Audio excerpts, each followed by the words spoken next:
Hey, friends. I am so excited because I finally get to give you my updated cancer results. And along with that will be a lesson or two, well, probably two lessons that I learned over the past couple months.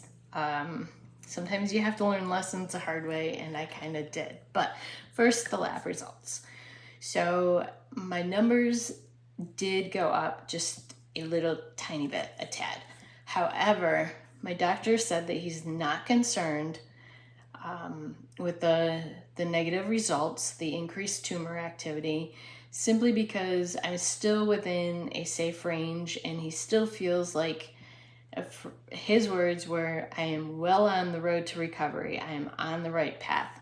So that was really, really exciting news to hear my doctor say, as you can imagine, that you are on the road to recovery. You are doing really, really well. So, and keep doing what you're doing because it is working. But with that said, I know what I did wrong. I know why those numbers went up. Because what I did is I went off my program, unfortunately.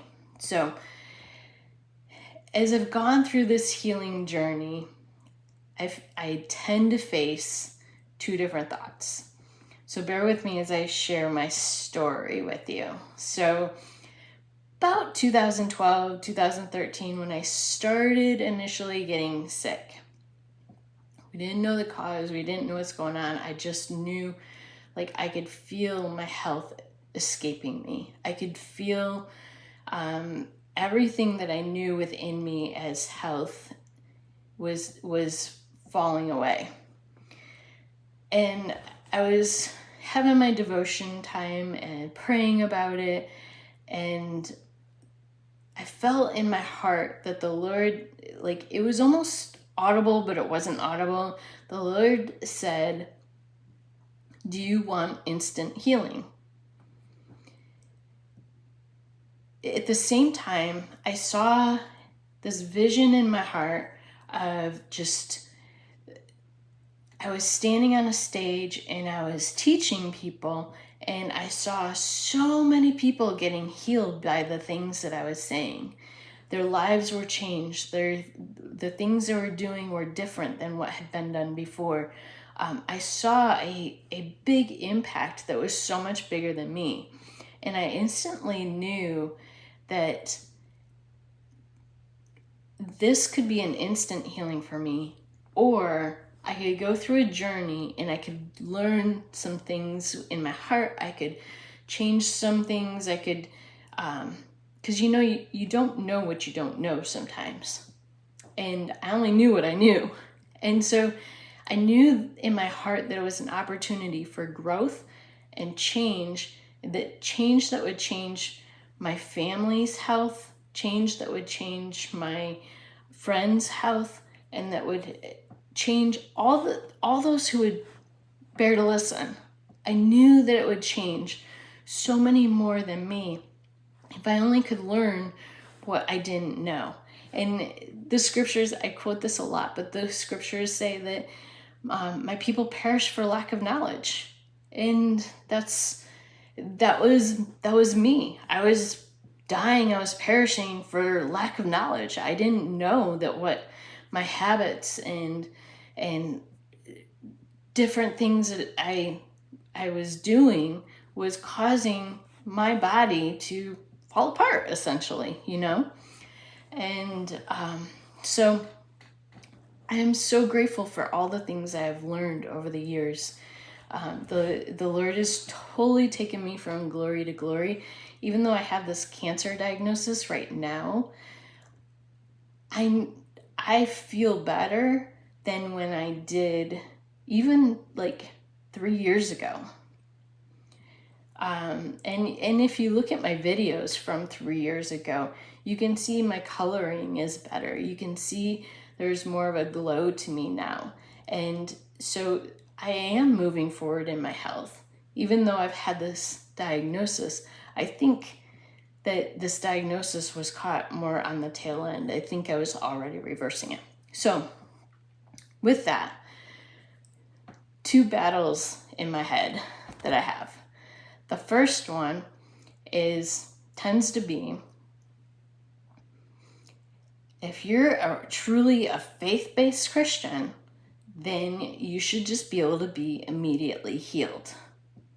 And that's a struggle because we're taught that so often, that there should be immediate healing. But at the same time, if you look at the Gospels where Jesus did his healings, most of the time, well, maybe not most of the time, but oftentimes, well, sometimes it was immediate healing, but oftentimes people had to go do something. You look at the 10 lepers. He didn't even say, go be healed, at least the version I was reading this morning in Luke. He said, simply, go show yourself to the priest. So, and then they were healed along the way. So they had to,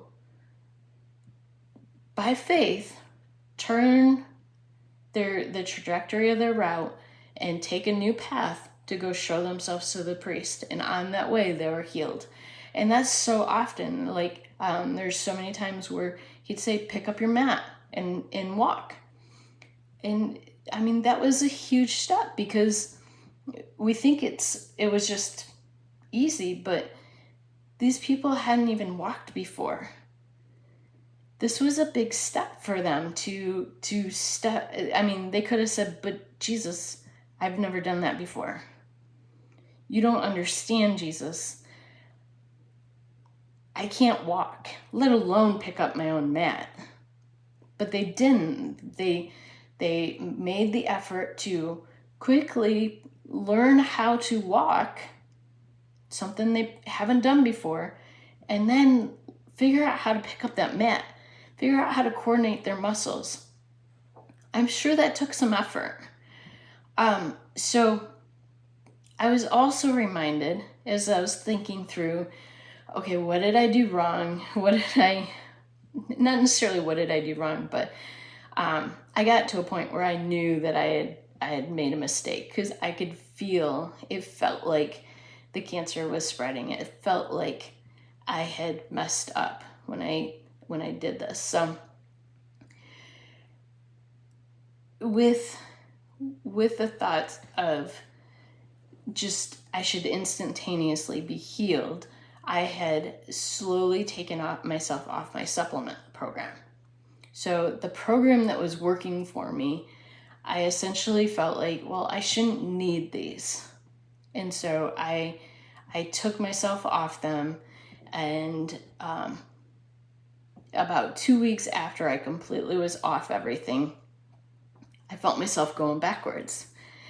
And that's why you see me talking so much about the energy bits lately, because the energy bits was like the final thing I took myself off from. And oh man, I felt it. It hit me so hard. I felt myself going off from those energy bits. Those energy bits are powerful. Excuse me. So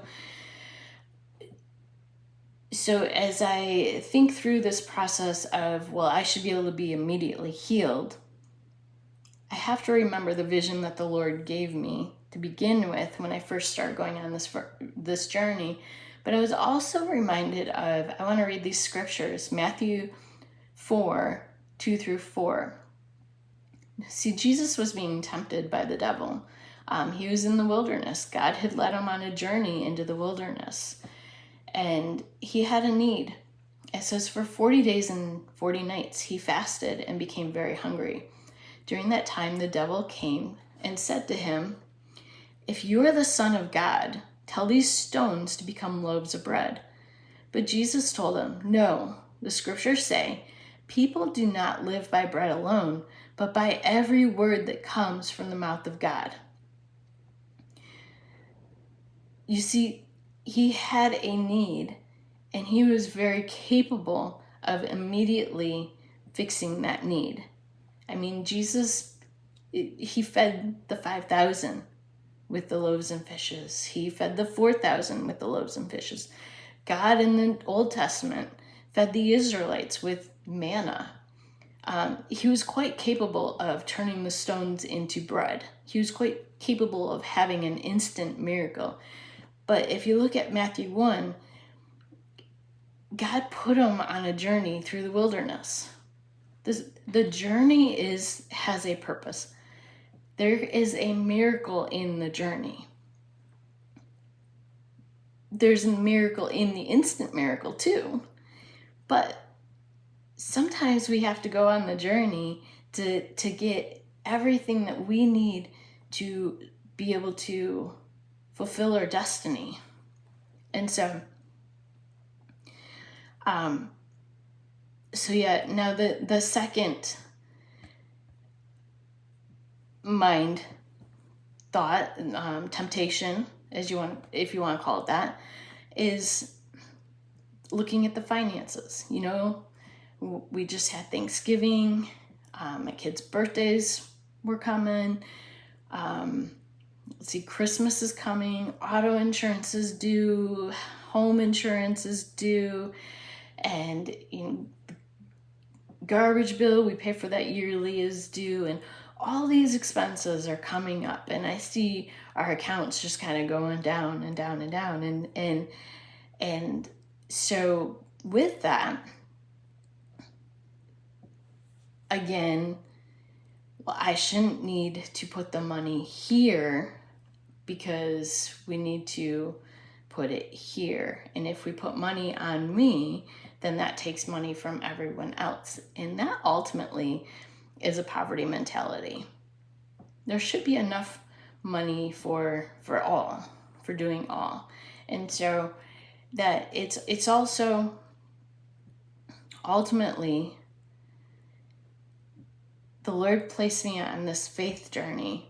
And so I have to continue taking action steps in the direction of the faith steps that he told me to. James 2:17 says, faith by itself, if it is not accompanied by action, is dead. So we can speak faith words all that we want, but if we're not taking action, then it's dead.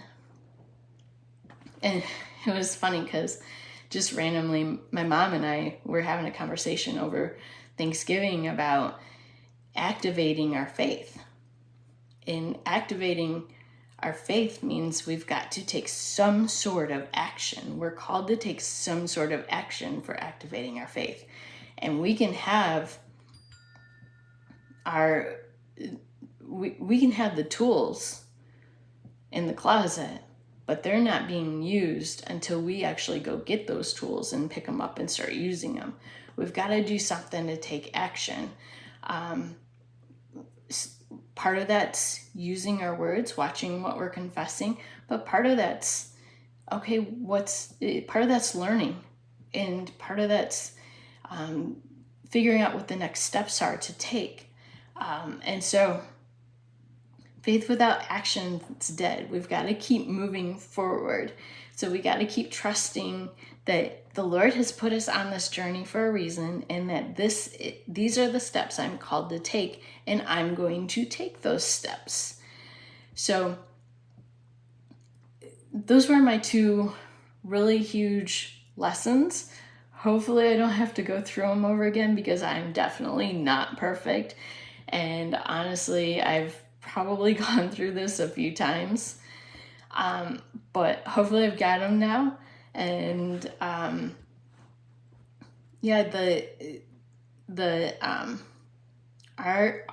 job is to know what we're called to. And if we're expecting a healing miracle, if we're expecting any type of miracle, we need to know the journey that we're called to. We need to seek the Lord for wisdom. And he will show us as we seek him. He will show us. And then we need to take those action steps and see where the Lord leads us. Because I am so confident that he's going to move us from glory to glory. We're not going to be the same people that we were back at the beginning of that journey. because he is growing us. He is causing us to hear his voice more strongly and better. And it's got a purpose for that journey. So one more scripture, Proverbs 3:5-6. Trust in the Lord with all your heart. Do not depend on your own understanding. Seek his will in all you do, and he will show you which path to take. See, I started leaning on my own understanding. I started leaning on thoughts that seemed righteous, right? It seemed like I was standing in faith, right? But I wasn't, because that's not the faith journey that he called me to. And so know what faith journey you're supposed to be called to. So many things in life could be different journeys, and they all seem good. What has the Lord called you to? And keep standing and keep taking action towards that. Keep growing. Keep seeking the Lord and trusting him, trusting that the Lord is leading you and guiding you. He loves you so very much. And reminder that we were made in the image of God. We were made with the mind of God. And we were made to heal. Okay?